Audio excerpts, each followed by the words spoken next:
जय श्री कृष्ण। बृहस्पति का गोचर कुंभ राशि में, गुरु का ट्रांजिट जो कुंभ राशि में पुनः नवंबर 2021 से लेके अप्रैल 2022 तक होने वाला, उसके फलों का अध्ययन करेंगे हम सिर्फ कुंभ राशि के अंदर। हम अधिक राशियों को, लग्नों को इसलिए शामिल नहीं कर रहे हैं क्योंकि एक एक राशि में इसके विभिन्न और विस्तृत फल होते हैं। हम कोशिश करेंगे आपकी जन्म पत्रिका में जो ग्रहों की स्थापना है, जो ग्रह आपकी जन्म पत्रिका में रखे हुए हैं, बैठे हुए हैं विभिन्न राशियों में, उन पे गुरु की दृष्टि अगर पड़ रही है तो वो निश्चित और सटीक रूप से आपको क्या फल दे सकते हैं। फलों की सटीकता के लिए हम सिर्फ एक राशि को लेकर चल रहे हैं। तो कुंभ राशि वाले जातक या लग्न वाले, इसमें आपकी अगर चंद्रमा बलवान है, शुक्ल पक्ष की अष्टमी से लेकर कृष्ण पक्ष की पंचमी तक अगर आपका जन्म हुआ है, तो बलवान चंद्रमा होने के कारण, या चंद्रमा आपके केंद्र में बैठा हुआ, लग्न में बैठा हुआ और शुभ ग्रहों से दृष्ट है, तो अगर बलवान चंद्रमा है तो चंद्र राशि देखिए, अन्यथा आप लग्न को देखिए गोचर के विषय में।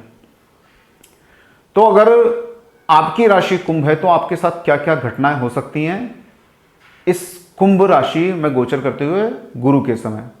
तो गुरु जब कुंभ राशि से गोचर करेगा, आपके चंद्रमा से ही गोचर करेगा, और निसंदेह अगर आपका ये लग्न भी हुआ, मतलब कुंभ ही आपका लग्न हुआ, तो इस समय आपको अपरिमित अधिकार देने की चेष्टा करेगा।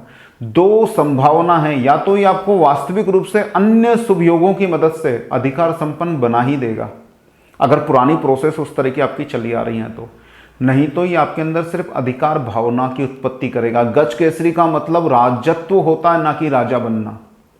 राजत्व का मतलब है राजा जैसा स्वभाव, किसी कार्य को दमखम से करने का भाव, किसी कार्य को करते समय या किसी को राय देते समय अपने आप को अधिकार भावना से ग्रस्त रखना, ये वास्तविक गज केसरी योग है। इसलिए कई लोग बोलते हैं हमारे में तो गज केसरी योग है, लेकिन परिणाम हमको दिखाई नहीं देते। तो गज केसरी का मतलब है आपके चंद्रमा के ऊपर अभिमान का प्रभाव, गुरु अभिमान है। तो यहां पर गुरु चंद्रमा पे गोचर करते हुए कुंभ राशि वाले जातकों को थोड़ा सा अधिक अभिमानी, स्वाभिमानी बना देगा। किसी भी कार्य को वो अधिकार की चेष्टा के साथ करने की कोशिश करेंगे। लग्न में बैठा हुआ ये बृहस्पति, या चंद्रमा की राशि से गोचर करता हुआ ये बृहस्पति, कुंभ का ये बृहस्पति एकादश भाव का स्वामी है कुंभ वालों के लिए।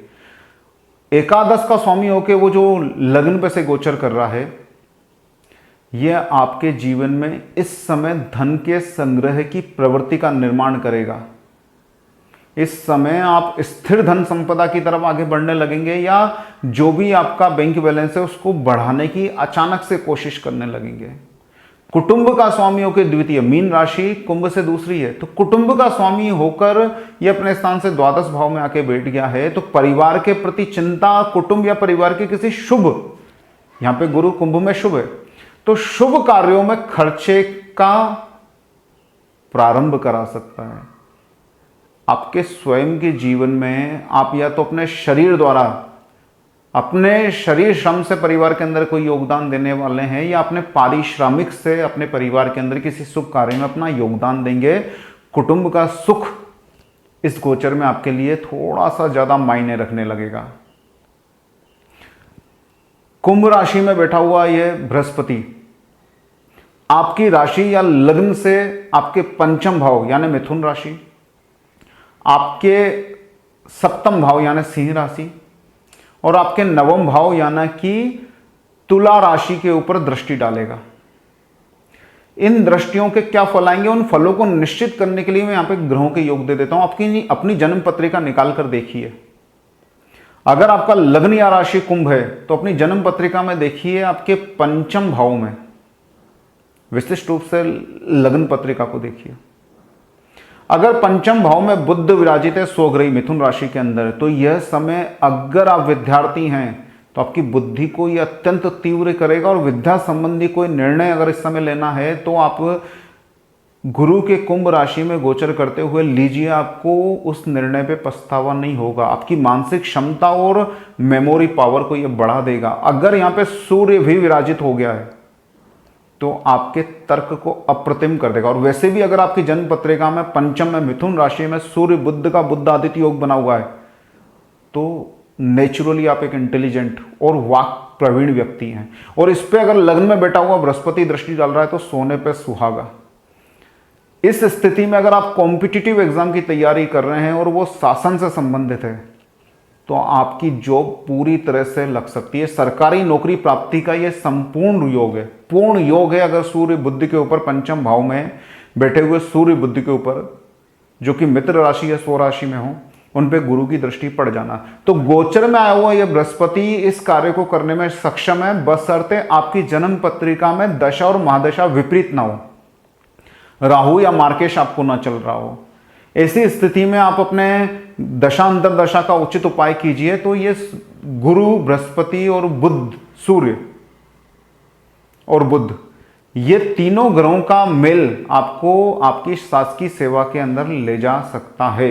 अगर आप जॉब की तैयारी नहीं कर रहे हैं और शासकीय संबंधी कोई भी कार्य, आप कोई व्यवसायी उद्यमी इस तरह के हैं कि आपको सरकार की उसमें निरंतर सहायता की आवश्यकता पड़ती है, मान लीजिए आप कॉन्ट्रैक्टर हैं और सरकारी कॉन्ट्रैक्ट लेते हैं, तो यह समय सबसे शुभ हो सकता है जहां पर आपके पंचम में सूर्य और बुध हो, या इन दोनों में से कोई एक ग्रह हो तो भी, और बृहस्पति की दृष्टि पड़ रही हो, मतलब आपका कुंभ राशि हो या कुंभ लग्न हो, तो आपको इस तरह के कार्यों में सर्वथा सफलता के योग बन जाएंगे।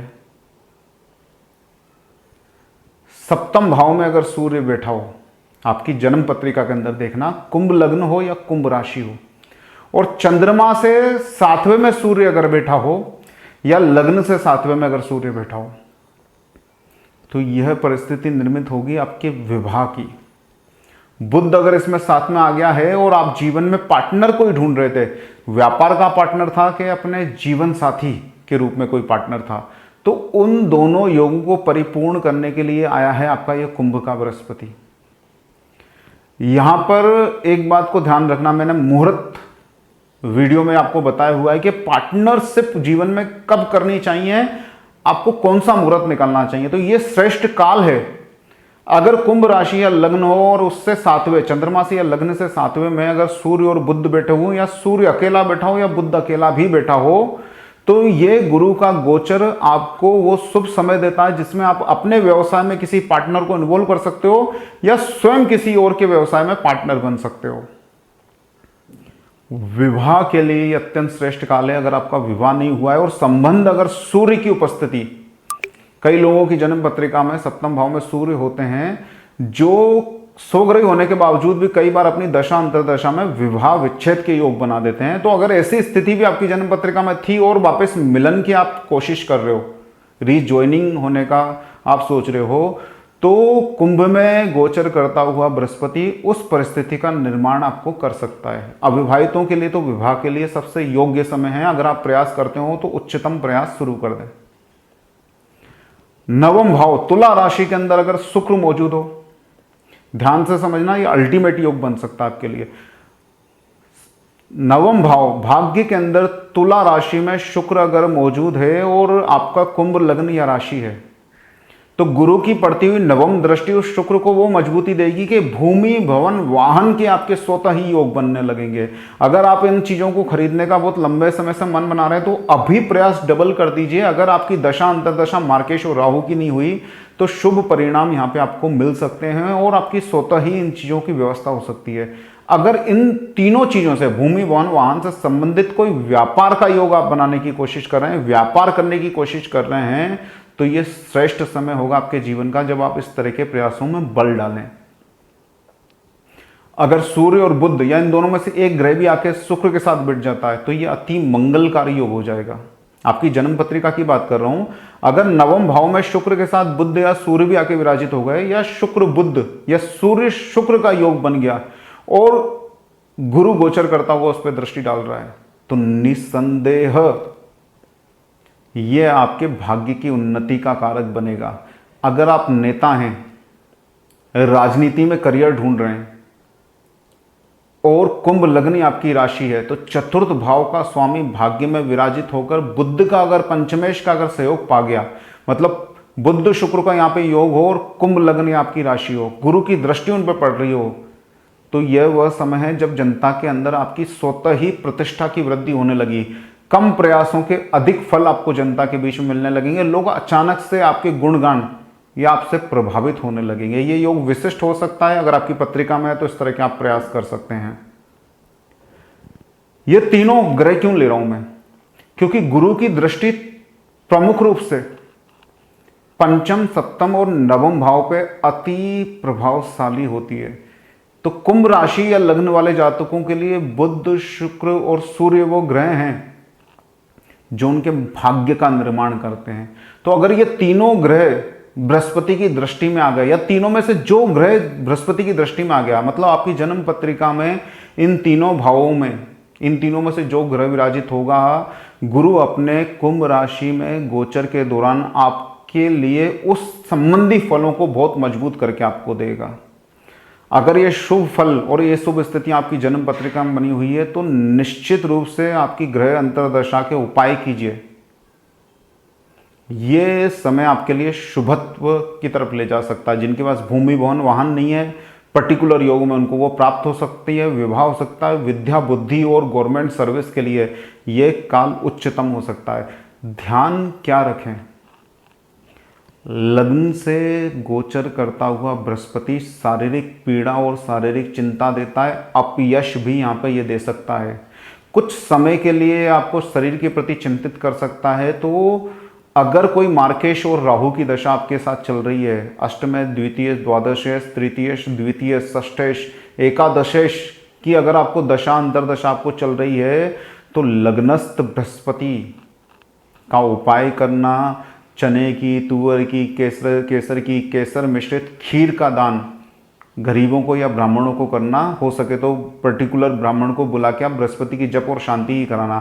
शुभ है तो वो उसकी शुभत्व में वृद्धि करेंगे, और अशुभ है तो उसके अशुभत्व को कम करके ये अपने शुभ को आपको देने की कोशिश करेंगे। मैं आगे